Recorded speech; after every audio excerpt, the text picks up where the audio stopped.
Hello friends, அஸ்ஸலாமு அலைக்கும். இப்போ நம்ம என்ன செய்ய போகிறோம்னா காலிஃப்ளவரை வச்சு நல்லா முறுமுறுன்னு ஸ்நாக்ஸு செய்ய போகிறோம். வாங்க வீடியோக்குள்ள போகலாம். வீடியோவை ஸ்கிப் பண்ணாமல் பாருங்கள்.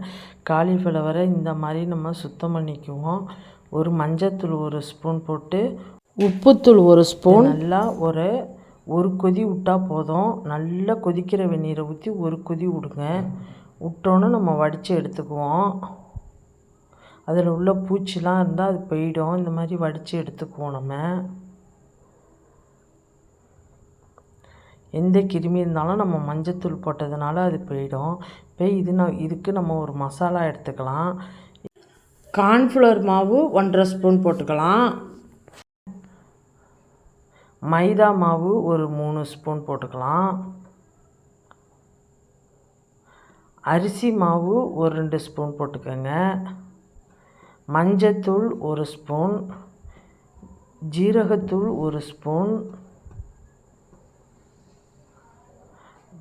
மிளகுத்தூள் 1/2 ஸ்பூன்,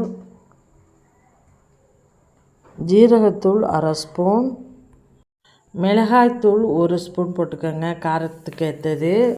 உப்புத்தூள் 1 ஸ்பூன் போட்டுக்கோங்க. இஞ்சி பூண்டு பேஸ்ட்டு 1 ஸ்பூன் போட்டுக்கோங்க. பாதி எலுமிச்சம்பழம் சாறு ஊற்றிக்கலாம் புளிப்பு சுவைக்காக. மல்லித்தூள் ஒரு 1/2 ஸ்பூன் போட்டுக்கலாம். இப்போ எல்லாத்தையும் ஒன்றா சேர்த்துக்குவோம். சேர்த்துக்கிட்டு கொஞ்சம் கொஞ்சமாக தண்ணி ஊற்றி நல்லா குழச்சிக்கோங்க. கொஞ்சம் திக்காக, ரொம்ப தண்ணியாலாம் குழச்சிடக்கூடாது. இல்லாட்டி அந்த பூவில் நமக்கு மாவு ஒட்டாது. கொஞ்சம் கொஞ்சமாக தண்ணி ஊற்றி இந்த அளவில் குழச்சிக்கிட்டா போதும்.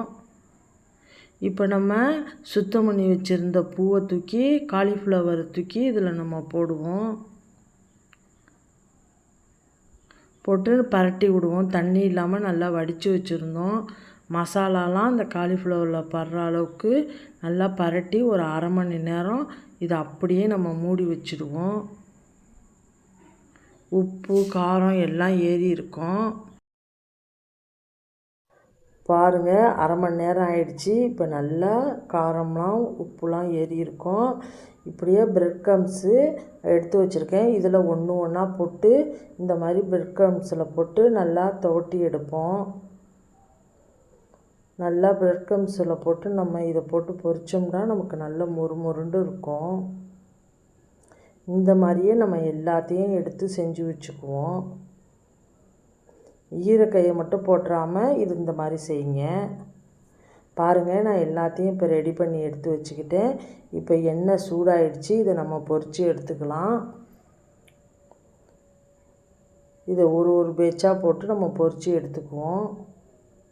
எல்லாத்தையும் அப்படியே போட்டுறாதீங்க. இந்த மாதிரி ஒன்று ஒன்றா போடுங்க. அப்போ தான் காலிஃப்ளவர் 65 நமக்கு இன்னும் சூப்பராக இருக்கும். இந்த பேட்சை பொரித்து எடுத்துகிட்டு நான் இன்னும் கொஞ்சம் பேட்ச் இருக்கேன், அதையும் போட்டு பொரித்து எடுத்துக்கிறேன். வீடியோ பார்க்குற நீங்கள் சப்ஸ்கிரைப் பண்ண மாட்டேங்கிறீங்க. ப்ளீஸ் சப்ஸ்கிரைப் பண்ணிவிட்டு வீடியோ பாருங்கள். அப்போ தான் நான் போடுற வீடியோ உங்களுக்கு நோட்டிஃபிகேஷன் வரும். இப்போ இன்னொன்றையும் நம்ம போட்டுக்குவோம். இந்த மாதிரி நீங்களும் ட்ரை பண்ணி பாருங்கள். குழந்தைங்களுக்கு செஞ்சு கொடுத்தா அதோளுக்கு ரொம்ப விரும்பி சாப்பிடுவாங்க. நல்லா மொறுமொருண்டு, நல்லா உரப்பாக, நல்லா உப்பாக, நல்லா டேஸ்ட்டாக 65 மாதிரியே இருக்கும். இந்த மாதிரி நீங்களும் ட்ரை பண்ணி பாருங்கள். இந்த வீடியோ பிடிச்சிச்சின்னா லைக் பண்ணுங்கள், ஷேர் பண்ணுங்கள், கமெண்ட் பண்ணுங்கள். முக்கியமாக சப்ஸ்கிரைப் பண்ணிக்கோங்க. மீண்டும் இன்ட்ரெஸ்டிங்கான வீடியோவில் மீட் பண்ணுவோம். ஓகே, பாய்.